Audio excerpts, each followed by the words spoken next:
Namaste everyone. Very happy that you could join us for this second of the series on thoughts on happiness.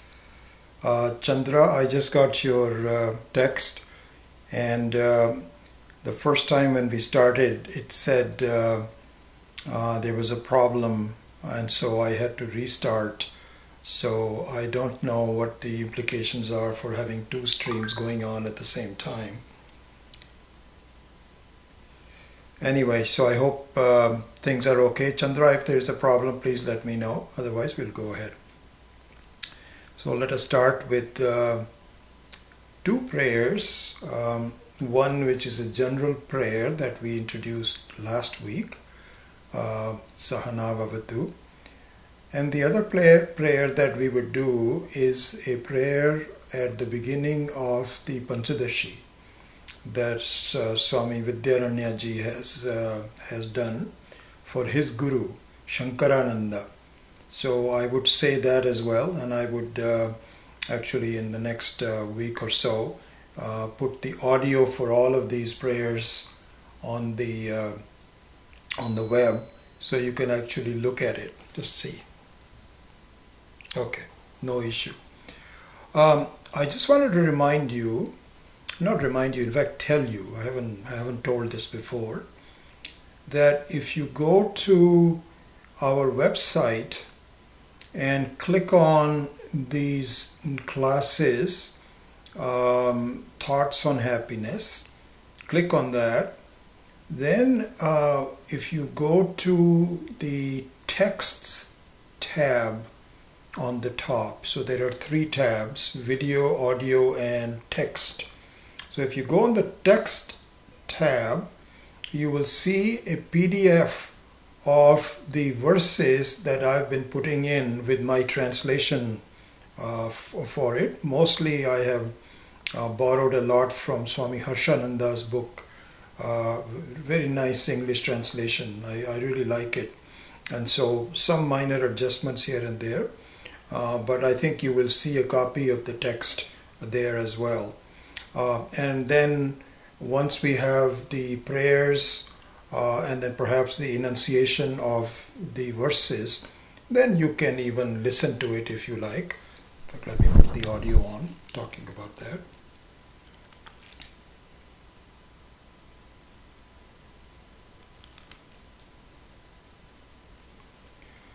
Okay, so with that, let me start with a prayer.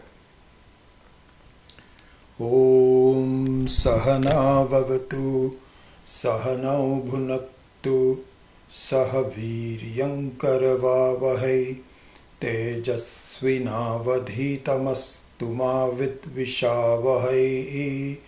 Om Shanti Shanti Shanti. Now the second prayer. Om Shri Shankarananda Guru Padambujanmane Savilasa Mahamoha Graha Grasaika Karmane. Well, this is the second prayer, which comes in the very beginning of the first chapter of the book. There are some new people that had called me they had written to me about joining this class. To welcome to all of them. I would say that these classes are slightly geared towards people that know the subject matter. I think the newer people will also gain from it. I wouldn't say that they will not gain, but the more experienced people will gain some more, as you will see from today's class onwards. So I just want to mention that. Also, very important thing to grasp is that just like in medical science also, there are two ways of solving a problem, medical problem. One is to treat the symptom. and the other one is to treat the disease. Now, if you look at Ananda, a sense of joy, the same words, Ananda, happiness, joy, peacefulness, small differences here and there, but pretty much the same thing. So if you look at that, we are already practicing symptom relief. So if we are not happy about something, then we change things and make it happy. But then we find is that the unhappiness comes back. So we have some experience of happiness, and we learn perhaps to prolong the experience, but it is still an experience. It is kind of like going to a pharmacist, saying that I have some problem with a certain part of my body. Can you think of some ointment that you can give me that will relieve my problem? And the pharmacist is an experienced pharmacist. He'll say, yes, I think I have the right thing for you. If you take this ointment and apply it twice a day, it will go away. And it really does go away. And so you feel very good that you went to the pharmacist. You didn't have to go to a doctor. But suppose this problem comes back, and not only once or twice, but becomes repetitive. Then you have to seek for some doctor to look at the disease itself. So what I would say is this course that we are studying, which we are going to be doing in the next few weeks, Thoughts on Happiness, the 11th chapter of the Panchadashi, is more of teaching us the science of happiness, not making us happy. Please make a distinction about that. This is an important thing to do. I will bring that out again and again later, but just from the very beginning, I just want to clarify that. So, same thing in the teaching of the Gita.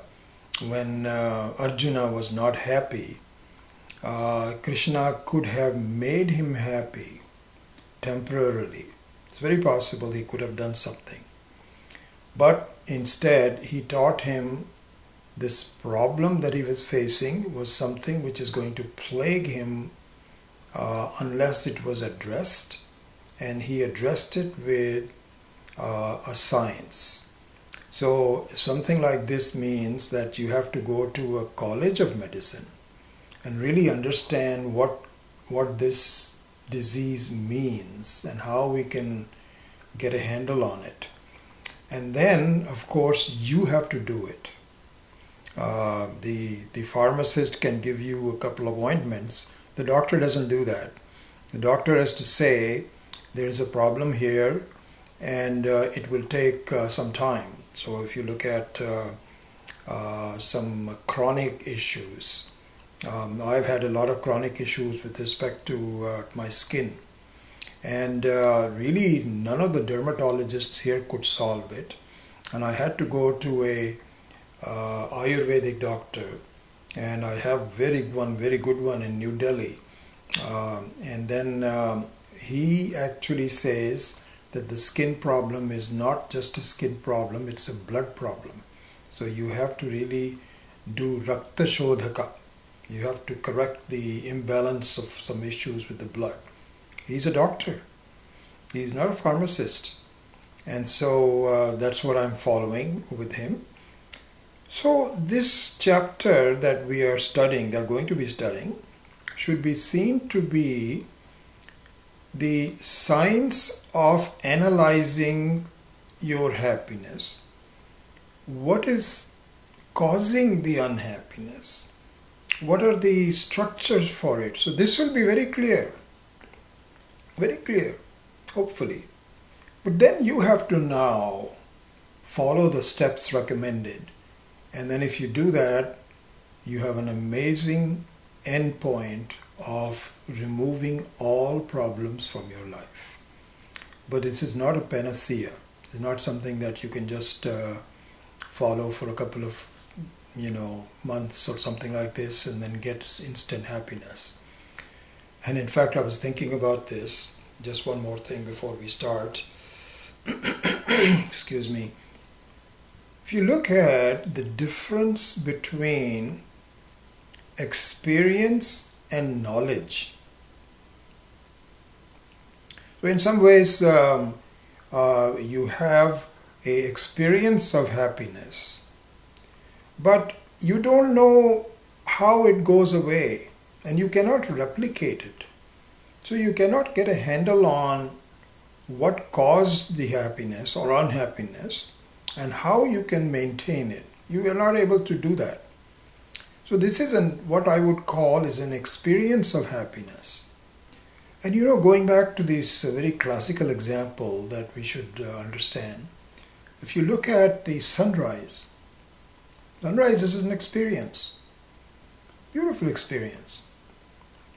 But a person may not know exactly how the sunrise takes place. And it might take a little while to understand that. But now here's the point I wanted to make. The difference between experience and knowledge is that the experience of a sunrise is very temporary.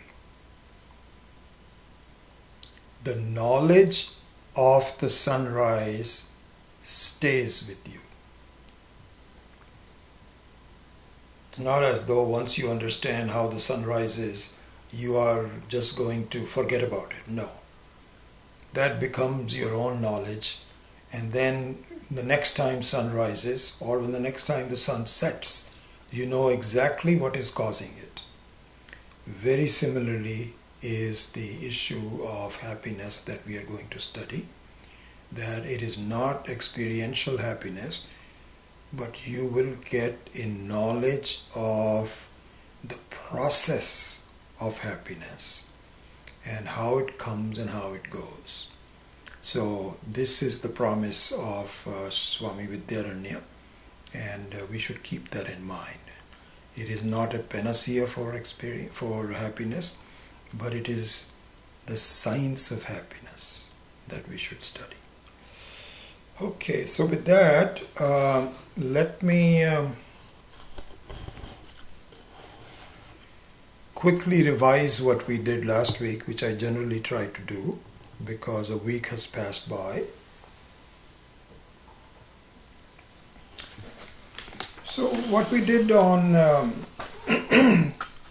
last time was to go over the verse number 1, where Swami Vidyaranya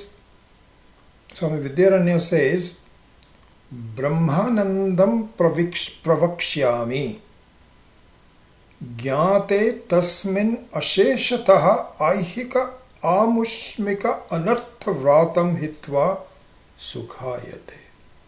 This is what he said. So let me quickly revise what he meant by saying that. So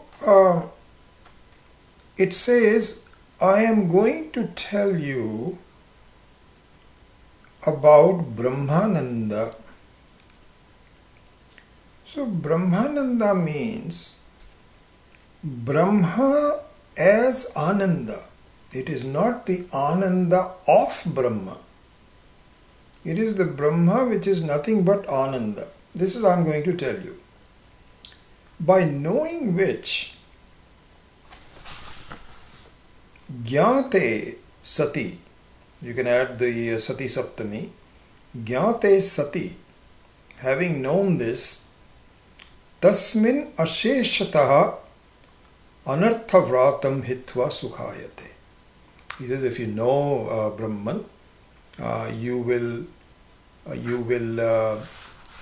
be free of your problems. So here's an interesting question. You were talking about knowing Brahman. How will I know Brahman? By knowing Brahman, how will it solve my problem? This is a very interesting topic that we are going to study. But really speaking, here is a hint of the identity between you and Brahman. By knowing Brahman, or by saying knowing yourself, it is really the same thing. But here, the initial topic is Brahman. It's interesting in the various texts of Vedanta, you can start from either one. In the end, it all becomes the same, but you can start from either one.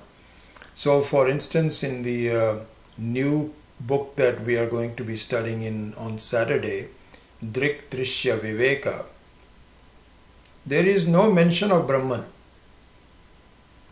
until maybe much later on in the text. So the whole start of Drik Drishya Viveka is about you. So you can analyze you and Brahman starting with any one of them. And in the end, like a circle, they really meet together and it becomes one circle. You don't know where is one, where is the other. Here, the start is with Brahman. So he says, by knowing Brahman, you will completely remove all of your current problems. And here in the commentary, as Swami Maheshananji so beautifully pointed out, that really speaking, anartha vratam. Anartha vratam means that, and he made this beautiful example. He says, we go after desirable things. We think that these are desirable things that will give me happiness, but they happen to be undesirable. They are not. You think they are desirable, but they are not. Like, for example, he gave the example of a child, and he gave the example of the child with a burning ember, which is an extreme example. But another common example for the children, that happens to all the children, is that they see candy. When they see candy which they have tasted before, that makes it very desirable, because sugar is very desirable for most people, almost all the people. So if the child sees a candy lying on the ground, even though it is dirty, it reaches for it. So thinking that this is a desirable object for me which will give me happiness. But it is not. He doesn't realize that a dirty candy is undesirable. It will give him problems. So he has to be stopped from doing that. Someone who has more wisdom has to stop that person from going after a dirty candy. Very similarly is to the case that our experiential happiness, which we will study in great detail in this chapter, different kinds of experiential happinesses, is really an undesirable object that we should avoid. And we think it's desirable, and so we go after it, but like a child, we don't know it has got dirt in it, and it'll harm me. It keeps me in some repetitive cycle. I can't get out of it. And life after life, this is why I have to abandon this life at the end of it. I have to restart it on the same circular cycle. It doesn't take me anywhere. Undesirable. So he says, by knowing Brahman, I will pull you out of this and show you what is really desirable. And that's the one you should go after. So this is the first verse. Let me see if there's something else that I could do. The other thing that I had mentioned here is that this is also an important thing to remember. When you say by knowing Brahman, you don't mean just a casual introduction. That is not really knowing Brahman. Why? Because it is just a mere start. You don't really know Brahman. How is that done? Because you study some of the texts from Vedanta, and it says the Brahman is something which is nityam. It is never away from you, never away from you, always there. Always there, either with you or not, without you, doesn't matter, it's always there. That means it should be here as well. Yes. So nityam, and so this is called sat. And the other one is, which is difficult to see. Okay, so going back to how come I don't know this. This is what we did last week. I'm just revising quickly. That I don't know Brahman because my idea of Brahman is very vague. Just like we have family, friends, things, there is also Brahman. And I have seen the description of that in Taittiriya Upanishad, in Kathopanishad, that it is Nityam, Sarvagyaha, Sarvashaktiman, etc. It looks very nice, good. But I don't really see Brahman. Why? Because as soon as coronavirus comes, Brahman disappears. All my thoughts are even without corona. I don't really see Brahman around. I see sofa sets, I see tables, I see TV, and I see the lights on the top, all the things. Don't see Brahman. So you don't know Brahman. So when you say Jnate, as we will do, as we will attempt to understand what Brahman is, then your problems will go away. If you think you know Brahman and you don't, your problems will stay right where it is. And then Swami Maheshananji had pointed out that if you look at the chronology, or rather the sequence, not the chronology, but the sequence of understanding Sat Chit Ananda, then Sat is difficult to understand, but more difficult than that is Chit. And more difficult than that is Ananda. So we finished the last class by saying why this is the case, that really because you hardly see Ananda in our lives. We hardly see Ananda. Very, very little Ananda. Mostly is Anananda. Mostly is Dukkham. And then if we are lucky, we see maybe 5 or 10% of Ananda. And we are very happy. So this was the first chapter. Okay. Now, as I was mentioning before about the class being aimed at slightly experienced people, now we begin to see what that means. Okay? So, Swami Vidyaranya has made this statement that I am going to tell you about Brahmananda, by knowing which all of your current and future problems will all disappear. This is Swami Vidyaranya saying. So somebody can say, you are saying it, and I don't know you very well, Swamiji, with all due respect to you. What about the Shastra? What about the Shruti? What about Vedanta, which has been coming down from, where does it say that? You are saying it. So this is a very beautiful thing about classical books like Panchadashi, which is I would call a classical book. The classical books are very true to Vedanta. There is no misinterpretation, there is no errors. It's actually a very accurate reproduction, just like Bhagavad Gita, which is also a smriti. This is not a smriti because it hasn't reached that level of acceptance yet, but it is highly accepted by all the scholars over hundreds of years. And so it really does represent the Vedantic view very well. And in fact does it better, as we will see today. Well, this is what I like about Panchadashi, is because it restates the conceptual points that occur in various Upanishads. Gives us a bird's eye view accurately. And this is why I was saying earlier when I began the class that those that have had some exposure to the Upanishads will get more out of this. So right away in the second verse, in the answer of in answering the question of someone, is a hypothetical question.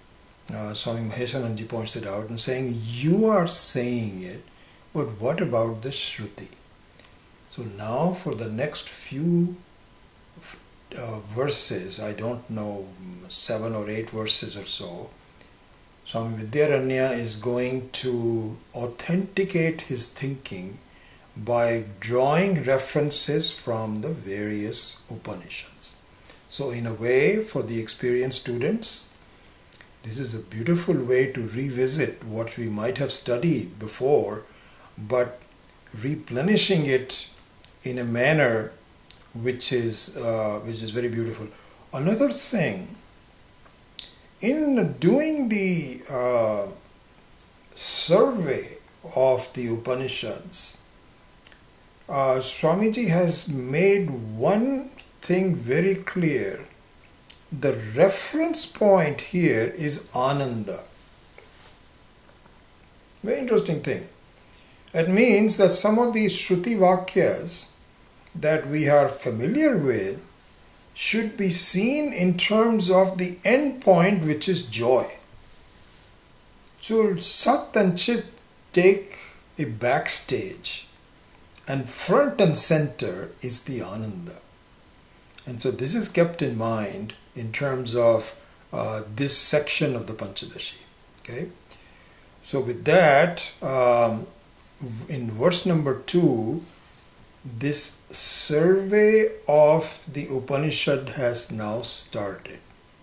And I'm going to go through it conceptually, not that slowly, but more as a reminder to people, and also to connect how these various references are important for understanding Ananda. That's my job. And my job meaning I'm not doing something new, but just following the structure of the teaching. So with that, let's go to verse number 2. So verse number 2 says, so these are various pramanas. Swami Maheshananji says in Hindi, Anek praman udrit karte hain. That means that he is now he is authenticating his big promise of the first verse. Brahmanandam, gyatva. So what? Everything will be okay.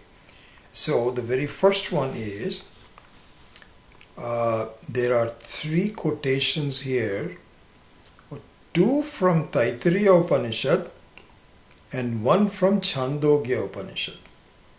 They are all embedded in here. So let me just say it. Brahmavit paramapnoti shokam tarati cha atmavit raso brahma rasam labdva anandi bhavati na anyatha. So he says there are 3, these are direct quotations from the Upanishad. So for those of you that have studied the Taittiriya Upanishad with me, or even from someplace else, there is a statement which says Brahmavid apnoti param.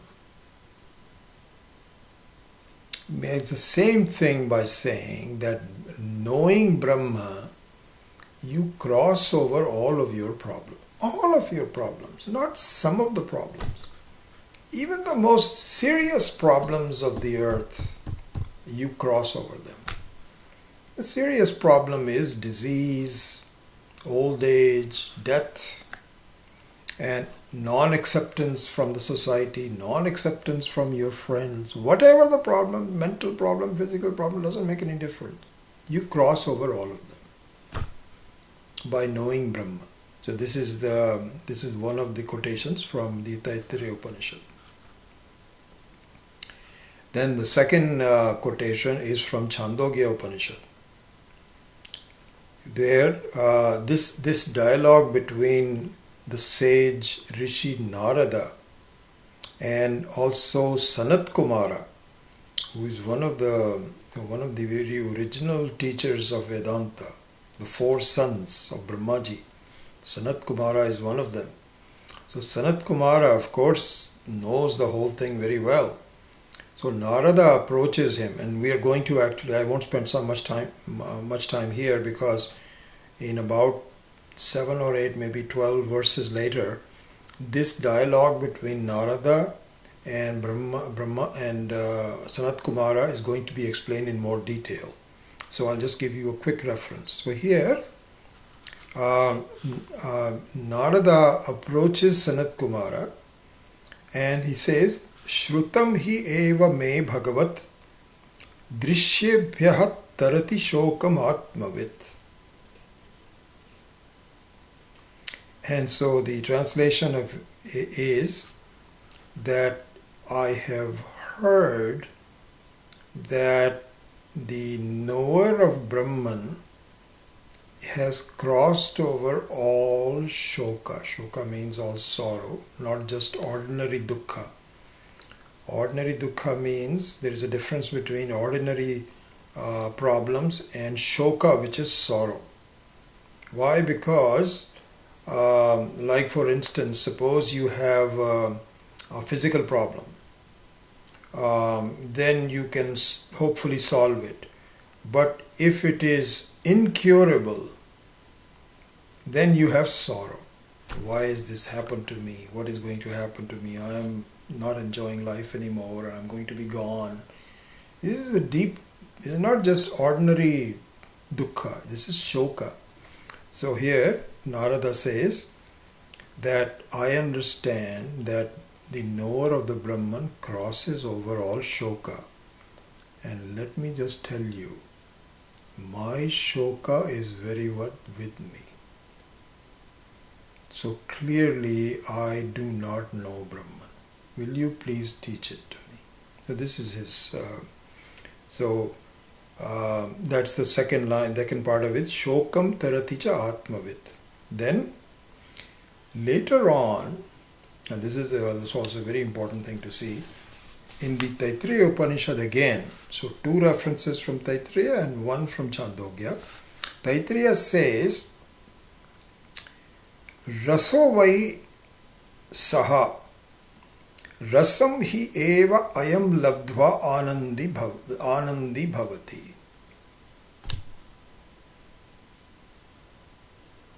So here, Swami Maheshananji makes the point that in the Taittiriya Upanishad, what it starts is says, Brahmavid apnoti param, then Satyam Jnanam Anantam Brahma.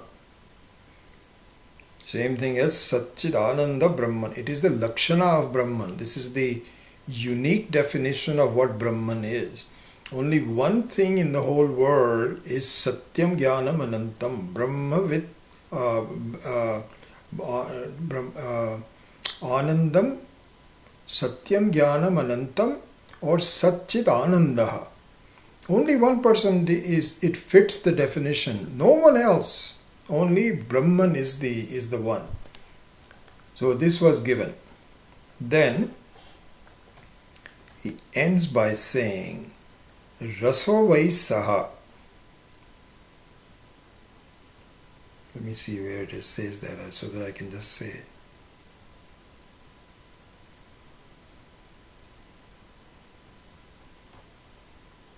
Yeah. Raso vai saha rasam hi eva ayam labdva anandi bhavati. So this is an important thing because it says the nature of Brahman is joy. Raso means, in Hindi they say, maza aa gaya. You know, when you just enjoy something so well, it could be a music conference, music concert, it could be some dessert, or it could be some pani puri, some chaat or something. But having done that, you say, wow, that was like so beautiful. I really enjoyed it. Maza aa gaya. So this maza aa gaya means that you have an experience of joy. Brahman is not an experience of joy, it is joy. And in fact, this is interesting. We will see this. When you have an experience of joy, you have the experience of Brahman. And ultimately you will see Brahman, joy, Ananda is your own Swarupa. Amazing. Amazing. This is where we have to understand.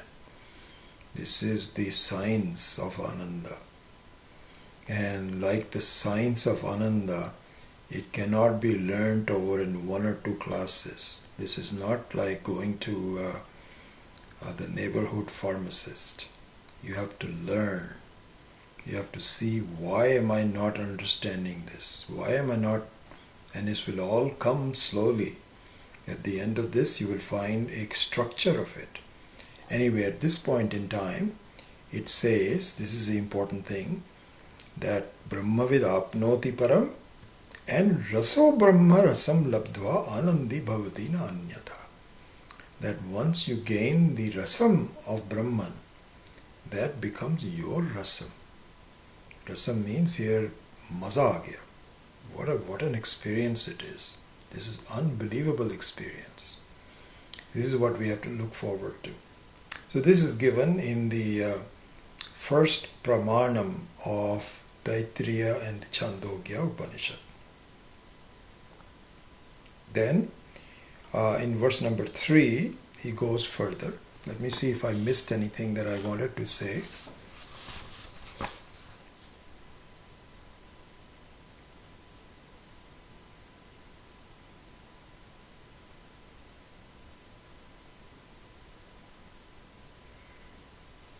No, I think I pretty much covered everything, so we're okay. So then in verse number 3, again he quotes directly from Taittiriya Upanishad. Those that we have studied will remember this. Yada hi eva esha etasmin adrishye anatme anirukte anilayane abhayam pratishtham vindate. Atasaha abhayam gato bhavati yada hi eva esha etasmin udaram antaram kurute atatasya bhayam bhavati. So now another aspect of knowing Brahman. So the one aspect of knowing Brahma is, you can just ask you a question, think about it. What is the aspect of Brahman that we have studied in the last couple of verses? Rasaha, Anandaha. I gain Rasaha and Anandaha. Now another aspect of knowing the Brahman is given also from the Shruti and from various sources, but here given from Taittiriya Upanishad.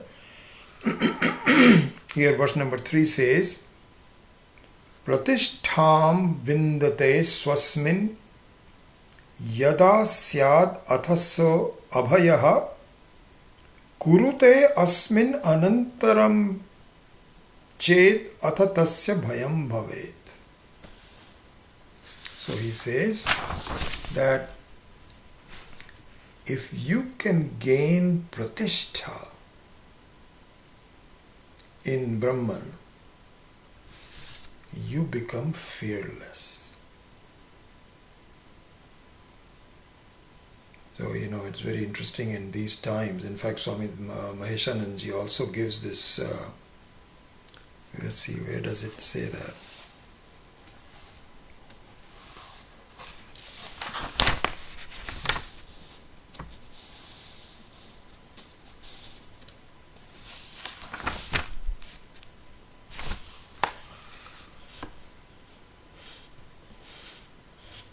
Just 1 minute. I think I'll bring this quotation. So this is given a little bit later on, but I'm just going to bring it here. He gives an example of Abhayam. Abhayam means so in this verse number 3, the quality of Brahman which you gain is Abhayam. First it was Rasaha, here number 2 is Abhayam. Abhayam means fearlessness. Not fear from anything. So in this context, Swami Maheshananji, as part of verse number 5, is going to discuss in more detail, but I'll just mention it here so we don't have to do that again in form. He says that, for example, people are afraid of serious diseases, and this is very relevant in this coronavirus, very relevant. So he says, given two references. One is called Shitala,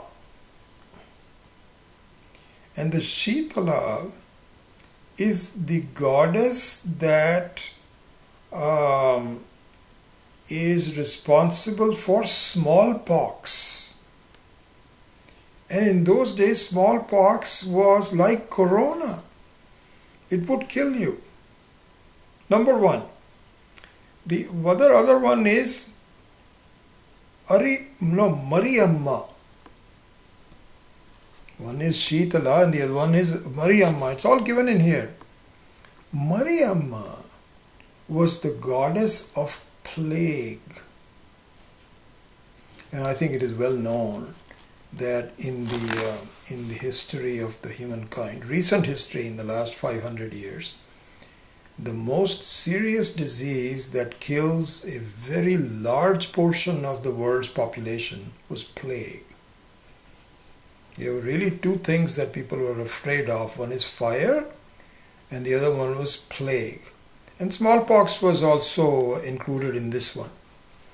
And Swamiji says that one that has pratishtha, and we will discuss this word pratishtha in a minute, but one that has pratishtha in Brahman becomes fearless from the attack of these things.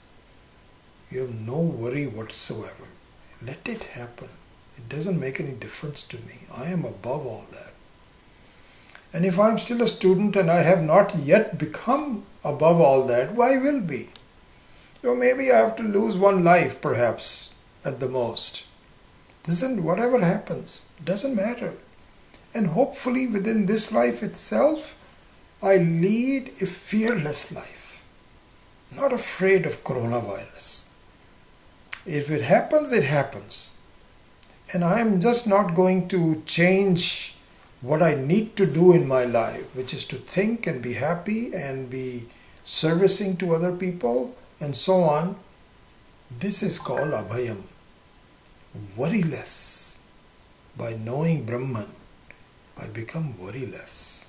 Absolutely. So this is the second one. So Pratishtham Vindate Sasmin Yada Syad Ataso Abhayaha.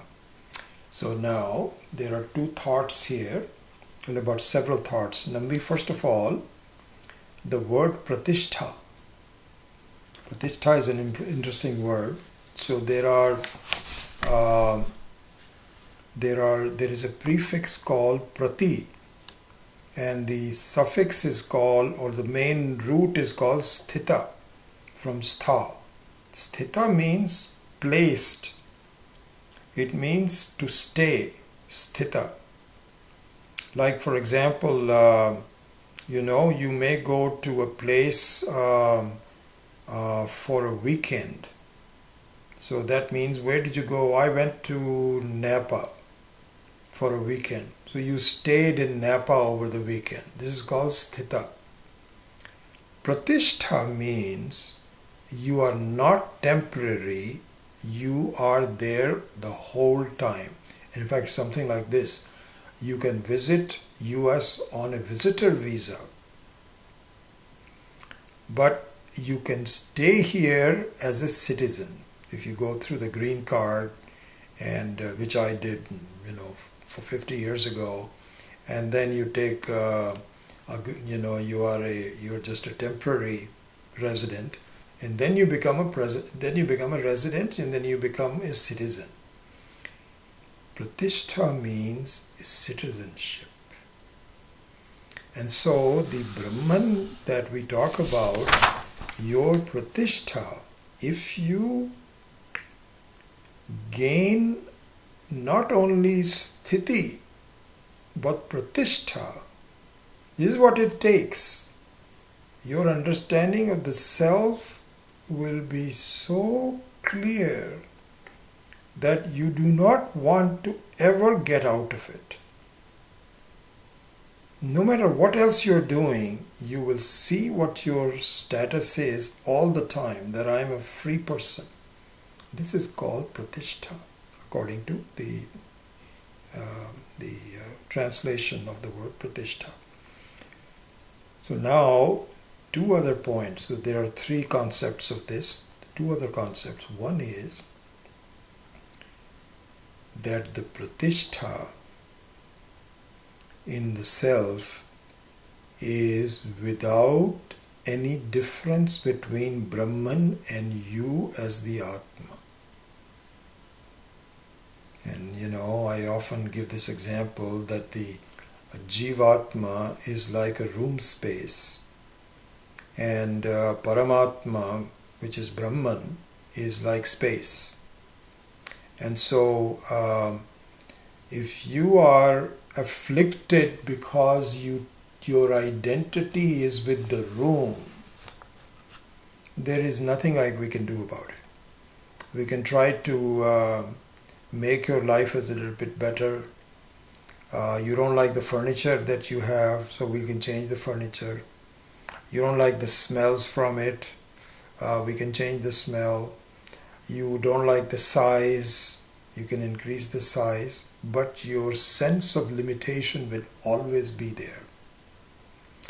But if you were to see that there is no difference between total space and room space, your problems are over.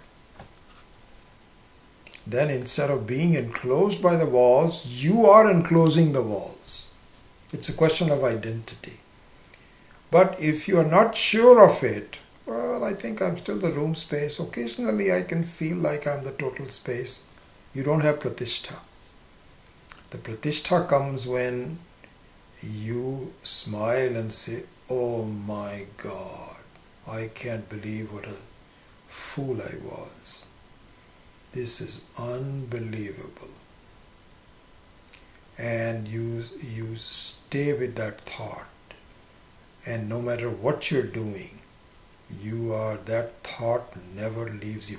This is the knowledge of the sunrise. Whether the sun is actually, you're experiencing the sunrise or not, the knowledge of the sunrise becomes yours permanently. So this is the pratishtha. And the reverse of that is, if for a single minute you think of yourself as something which has parts in it, it's called bheda. Bheda means that sometimes I'm happy, sometimes I'm unhappy, so maybe I'm both. Bheda. You have to see something which is real. So you see, this is the thing, Swami Dayananda used to say that. He says, think about it. You're both happy and unhappy. So you should ask yourself, am I fundamentally unhappy and I occasionally get happy? Or I am fundamentally happy and occasionally get unhappy? If you think of the first, then you are in the wrong path. If you're not sure of it, with doubts, God help you. You have to resolve this. The resolution is, I am intrinsically happy. So we will study all this. How come I am intrinsically happy? We have to prove that. This is what the science is all about. So anyway, here the last concept of verse number 3 is that if I am doubtful, or if I take myself to be either bhayam bhavati, then I am fearful. So here Swami Maheshananji says, not just him, but really all of the Upanishads say that all the fear comes from something other than you. You don't have fear from yourself. All fear comes from something else. And there's a very beautiful example of this. I had read this long time ago somewhere. I just recall in me. You know, sometimes if you are in a lonely spot, and what I can think of sometimes is that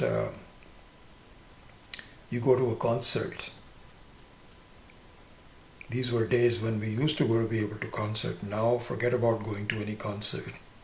But when we used to go to concert, and sometimes you were talking to a friend, the concert is over, everybody is gone, and you are now one of the very few people left. And and especially if you're a woman, you're always, a little bit more afraid of who's around you and so on. Excuse me. So I'm thinking, you come out of the concert and you park your car underground. And when you go back to your car, there aren't any people around. They're all gone. You're all pretty much all alone. Your sense of fear goes out. My gosh, I hope that everything is okay. Then, as you're walking, you find that there is a moving shadow. And your heart starts to pump up faster. Oh my God, who is this? And I'm still not close to my car, and I don't know what's going to happen to me. Then you suddenly realize this is my own shadow. Imagine the relief that you have. Now the shadow remains the same, because sometimes, they are these angular lights, and if you're passing by one of them, you get an unusually long shadow, which is also moving. As you're moving, that's also moving. If you don't know this is your own shadow, of course it looks like something else. But if it happens to know that this is my shadow, the whole fear disappears. This is exactly what verse is saying. He says, in the second line, he says, Kurute asmin anantaram ched atha tasya bhayam bhavati. That if you have duality in your heart, which means that you are also dual. The world is also dual. Everything is dual, of course. You and I, everything is real and so on. Your sense of fear will never go. So really, the task at hand is to understand that in the self, everything else is not real except you. They are like your shadow. And if you were to understand that, this is what the whole science of understanding Ananda is. This is what we need to do. There's no other relief for my problems except to know that the world is incapable of hurting me, like a dream. You think that things are attacking you and so on, but they're not. They were just dreamlike characters that you had made up from your ignorance. And when you wake up, you find, oh my God, I can't believe I was scared of this, that, or the other. You kind of enjoy that. You really don't if there is a nightmare. You say, I hope I don't have it again. But other than that, you just say, this is really fun, interesting. This is exactly what this is. In Mandukya Upanishad says that the Jagrat Avastha, the waking state, is exactly like a dream. We have to see that. I'm not convinced of it yet, but I should be and I will be. If that happens, the sense of duality is no longer there.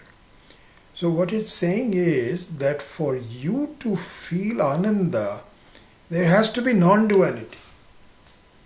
And so this will be a long discussion as we unfold this the chapter on Ananda as we go forward. I think I have covered pretty much from verse number 3.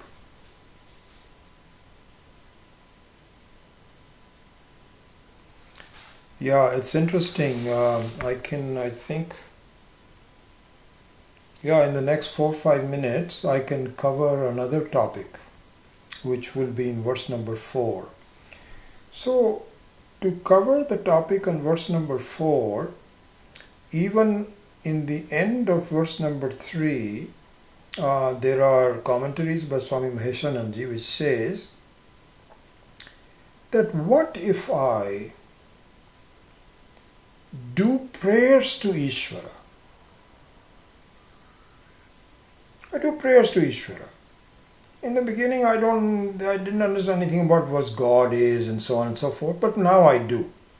I am a very small person, and now I realize that my ego and so on, where I was not really looking into God, forgive me, God. From now on, you're in my heart. I am really just deeply in appreciation, whatever you're doing, all these kinds of prayers.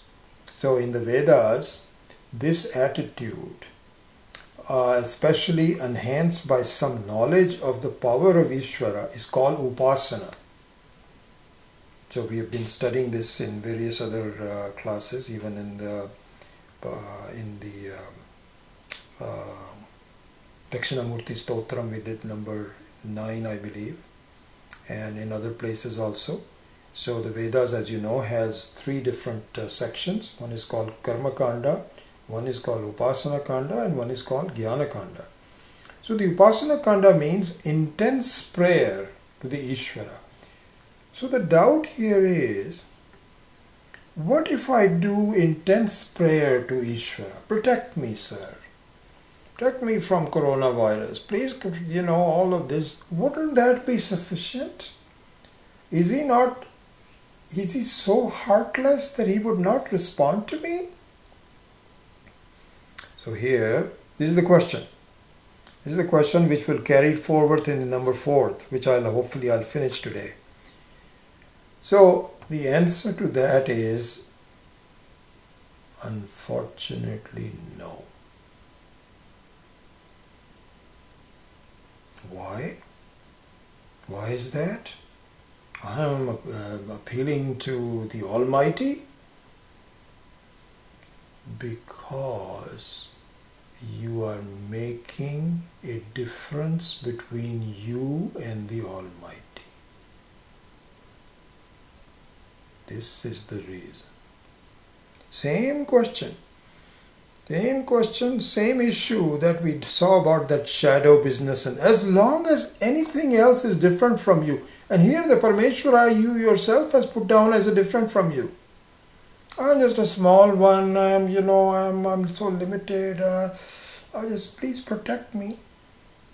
But Ishvara says, but wait. You and I are one and the same. Where is the question of protection? So I say, no, that I don't understand. You're You're not listening to me. I am at your feet. Ishvara says, okay, I'll do my best. But shouldn't you and I be the same? No, you are not me. You don't know how many problems I have. I don't want you to take on my problems. So, upasana is not the answer. And in fact, in number 4 now we can go. He says, so here's where the connection between verses, the flow of concepts and ideas is brought out by the commentators very well. And I really enjoy Swami Maheshananji, and I think I've told my other classes that I've not found such a beautiful combination of detailed commentary by Swami Maheshananji on the concepts that are presented by Vidyaranya. This is why you read, and I have done this. I have read Panchadashi at least 2 times from cover to cover. And it helps me. I'm not saying that it didn't really help me. But nothing really happened until there was someone that really pointed out exactly what to look for it. So therefore, this connection between number 3 and number 4 is presented by Swami Maheshananji. And Swami Vidyaranya just presents this to that, and you will understand it. Like for example, in verse number 3, as you know, was Pratishtham Vindate Swasmin Yada Atha Kurute Asmin Antaram Chet Atha Tasya Bhayam Bhavayet. Then the next one he says, Vayuhu Suryaha Vannihi Indraha Mrityuhu Janmantare Antaram Kritva Dharmam Vijanantaha Api Asmad Bhitya Charanti. What is the connection? The connection is that some of the exalted beings, I wouldn't call them human beings, but they are beings, means that they are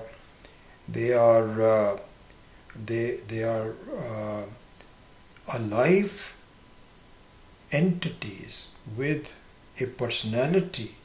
What are those? Vayu, the wind devata. Surya, the sun devata. Vannihi, Agni, fire. Indra is the king of the heavens. Mrityuhu, Yama, Lord Yama. He's got a big job. He's got to figure out who to attack the life of with this coronavirus. And in some ways, really speaking, he's attacking the nursing homes. There are sick people, very sick people, and unhappy people. Just think about this. So old and sick and unhappy people were a burden for their families. They're a burden to themselves. They don't have the courage to die. Coronavirus gone. Think it's a help to them. Start a new life. Why do you want to just keep on doing it? Anyway, so Mrityu means that a Lord Yama. All these. So what this verse says is, these people have been doing upasana to Ishvara for lives. That's why they were given these big posts. It's not our local president and governor. These are the universal managers of some very deep-seated things like Akasha, Vayu, Agni, Prithvi, etc. Surya. These are big people that are all over the place. And they also are stuck in their jobs because they did upasana, not knowledge. Knowledge they got later on. Now all of them have become knowledgeable, but they are stuck with there for 50 million years doing it. and they also have fear. They have fear of Ishvara because they cannot leave their jobs. So, for example, Swamiji gives this example that if you look at Surya, it's interesting that if you get the local newspaper, it shows you sunrise at whatever it is these days, 6:25, something like that. I don't know, I don't remember. And then it gives you for the whole week. Next week it'll be 6:24, after that it'll be 6:23, and so on. Do you know that the solar Panchanga, lunar and solar Panchanga, gives the precise sunrise for the next 100 years, 1,000 years, 10,000 years. It can predict. And no Panchanga has ever been, Surya cannot be late like you and I. Today I think I'm going to sleep in. Why? Because it is fearful of Ishvara. It says, oh my God, he's given me a job, I better rise every day for the next, forever. So what it means is that just by doing prarthana, and you should do prarthana, you should do prayers, no doubt about it. But prarthana is not a substitute for knowledge. It is just to tide you over until you become strong to understand that Brahman cannot be infinite unless it encompasses you. And in fact, you are infinite. So this is the trend of this, of the Ananda hasn't come in yet. That will come later on. But right now, what Swami Vidyaranya is doing is to say, here is my promise. And by the way, don't take my word for it. If you look at all the Upanishads, they are saying the same thing. So for the next few classes, we are going to continue to bring in the authenticity of the Upanishads to underscore what Swami Vidyaranya is saying. And then we will become, then later on it will become more personal to you and I, and some methods will be given as to, don't you see this is what is happening, that you are Ananda, and don't you see that it is a, anyway, we will look into that in more detail. So with that, I close the talk with a prayer and then see what questions that you may have. Om Asato Ma Satgamaya Tamaso Ma Jyotirgamaya Mrityor Ma Amritam Gamaya Om Purnamadav Purnamidam Purnat Purnamudachyate Purnasya Purnamadaya Purnameva Vashishyate. Om Shanti Shanti Shanti. Harihi Om Shri Gurubhyo Namaha. Harihi Om. Okay, let's see what, if you had any questions that I can answer. And I can stay here for a while until I look at everything.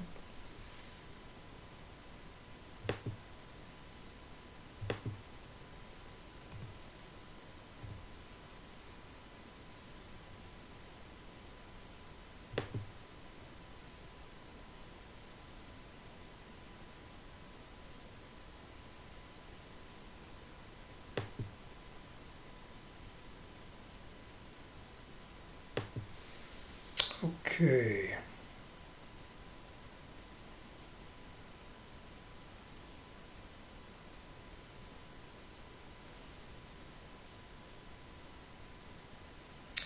So, question from Zarina. When we pray for someone else, a prayer like Rudram, Mahamrutyunjaya Mantra and Hanuman Chalisa, are we only mitigating the effects of that person's karma? When we do a prayer for someone else, are we only mitigating the effects of that person's karma? Yes, of course. Absolutely correct. That is how you are doing it. So no other comments on that. Your observation is correct. Zarina again, as Advaitins, how do we pray to Ishvara without Dvaita? You pray to Ishvara that I am studying Advaita, please help me. I would very much, this is my, I know that really my sense, this is what is called Vijnanamaya Kosha. So Vijnanamaya Kosha means that I have a sense of identity which I really adhere to. I am very much living the life of a human being. And this is a mistake because the human being is nothing but a reflection of Brahman, of Ishvara. I am the Pratibimba, and yet I am behaving as though I am the real thing, and Ishvara is something which is I may hope to achieve in the future and so on. This is a wrong thing to do. And so your prayer to Ishvara should be, may you please help me see that you are the only one, I am just your copy and I am behaving idiotically. A copy is saying I am the real one and so on and so forth. How idiotic it is. Please help me understand it. And make sure that you don't let go until my delusion is gone. This is how you pray to Ishvara without Dvaita. Okay. Zarina Kaji again. Normally I pray for Antakarana Shuddhi only. So the Antakarana Shuddhi is just the beginning. After a while we should graduate. This is kind of like an undergraduate. Antakarana Shuddhi means that I should not have silly issues about that person is not good, that person is better to me, he is not friendly to me, what is wrong with him. This is Antakarana Shuddhi. These are weeds growing in my mind. And in the very beginning, this should be taken care of. You should go much beyond that. Now the dialogue should be between you and Ishvara. And then you should not get caught up in these small things. Cannot do Antakarana Shuddhi.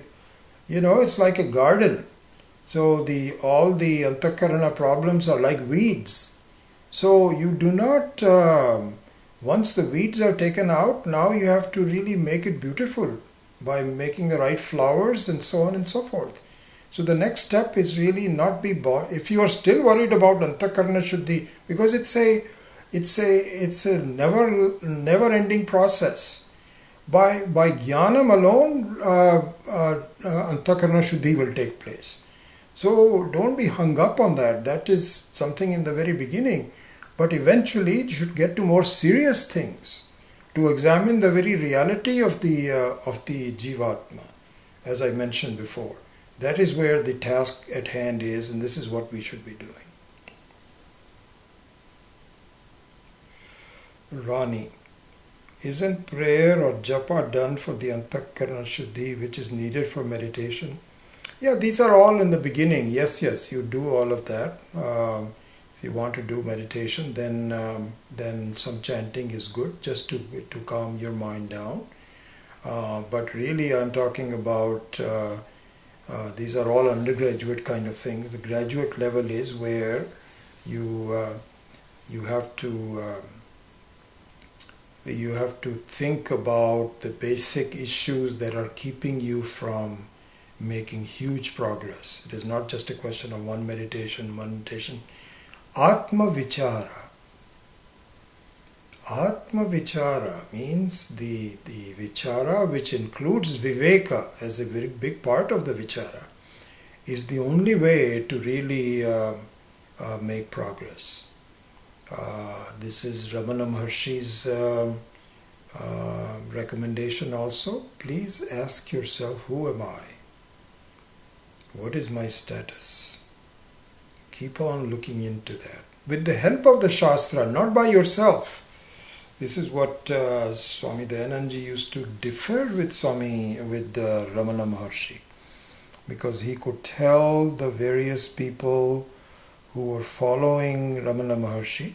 Swami Dayanandji was very familiar with Ramana Maharshi. He has met him many times and followed his teachings and so on.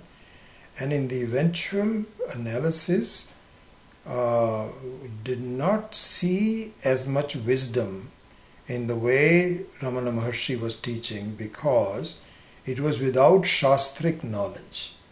Ramana Maharshi himself was a great person, but it's the teaching which was missing. So you cannot say who am I, you cannot do who am I without any backing of the Shastras. But once you have the backing of the Shastras, then the logic of who am I with the Shastra behind you becomes useful. And so that is really what we need to do. And simple meditation, etc., calming your mind down and so on, this is just small, this is just the beginning. It's not graduate level understanding. Rani says, could you please help me understand the difference between Nididhyasanam and self-enquiry during meditation and the purpose of each? So, Nididhyasanam is a big word, and I think we overuse it, and perhaps we shouldn't really spend too much time on it. We are not even close to it. You're not close to it. Nididhyasanam really means that you have pretty much understood 90% of everything. And yet because of you are too busy in your life or something, you don't have enough opportunity to just dwell on it and enjoy it. It comes much later. Somehow we have trivialized the Nididhyasanam. And I find there are students who say, let us teach a Nididhyasanam text. There is no Nididhyasanam text. All texts are nothing but going towards Nididhyasanam. This word is overused. So I wouldn't really worry too much about Nididhyasanam per se. That just means that if you have pretty much understood everything, and there are a couple of doubts here and there, and you just want to make sure that you can clear them, you are close to Jivan Mukti. That is what Nididhyasanam is. Now, coming out to self-inquiry during meditation, so yeah, that is a good thing to do. And so, really speaking, what it means is that the words of the Shastra that you have heard from classes like this are brought into your mind and inquired into. So really, Shravanam is the best meditation. Classes are the best meditation. This is why we say in in Vedanta that meditation is an anga. Anga means it's a limb. Shravanam is the angi. It is the main stem. All the knowledge takes place in classes. And just to polish it off and to remove doubts, yes, you do some meditation. And some of the meditation also can be done in the form of Shravanam also. We have also done it many times. And so that meditation is okay. But to Nididhyasanam is just a fancy word that we should avoid for the time being, and just keep on doing dhyanam and meditation and understanding and so on and so forth. So Rani clarifies it, says that to me Nididhyasanam means to reflect upon what we learn in classes or by reading the Shastra. I guess from your explanation just now that is not the case. Yes, Nididhyasanam means to go over things that are already clear to you. This is the clearest definition of Nididhyasanam. And the example that Swami Dayananji gives is very good. So let's simplify that. What he said was that if you go to a country where you don't know whether it's a right-hand drive or left-hand drive, you can be in deep trouble. You could be going in the wrong direction. And let's say we are from the United States and we go to England and many of the European countries, or to India, where it is driving on the left-hand side of the road, not on the right-hand side of the road. Now you know very well what the laws are, but you still make mistakes. If you're not thinking, you're on the phone and you just start your car, just because you've been used to driving on the right-hand side, you can drive on the left-hand side. I was telling you about this incident that happened in 1972 when when I had just joined IBM India from here. I think I may have told you this story, but anyway. So my wife and I and our older son, who was a year and a half, were in Amsterdam for a couple of days. And in Amsterdam, in the hotel that we were staying, it had no steps. It had one step before that in the street. And my wife was coming out with the baby strapped on her back, and instead of looking right, because they are left-hand drive, she looked left and nearly got killed. Now, did she not know this? She kind of knew it. But she knew it, not kind of knew it, she knew it. But she had forgotten that. This is the purpose of Nididhyasana. You know exactly what it is, but your practice is that you keep forgetting it. This is what Nididhyasana is. But to learn what the Shravanam is and what the ideas of Vedanta are, this is where 90% of our effort should be. That has nothing to do with Nididhyasana. That is just Shravanam or Mananam as part of that. Okay, I may have spent a lot of time. It's 9:20 already. I'll just wait for a minute or so and see if there's any lingering question. And if not, then I'll say goodbye to you. So you can look into the file of the verses. There is no explanation. It's just and there's not even a word for word. It just takes too long. I can do it, but I just don't have the time. So I'm barely keeping up with just the explanation of the verses. And there is a book by Swami Swahananda from Ramakrishna Mission, which I'm really borrowing his translation from. You can get that one. I like that one. His words are a little old English, but very correct. He uses the word bliss, which Swami Dayananji and with bliss is nothing but joy. There's no extra bliss. So there are some mistakes there, but most of the time that book is pretty good. And if you want to just get the entire Vidyaranya's Panchadashi with just the translation, you can get that. Or for this chapter, I'm going to just do that. I think I've done about 20 verses already, and I'll work on the next 20 in the next week or so. So you'll be ahead of the time. You don't need to get the book. You can just read the Sanskrit verses and the English translation. Don't see any more questions. So with that, thank you all, and we will see you next week. Hari Om.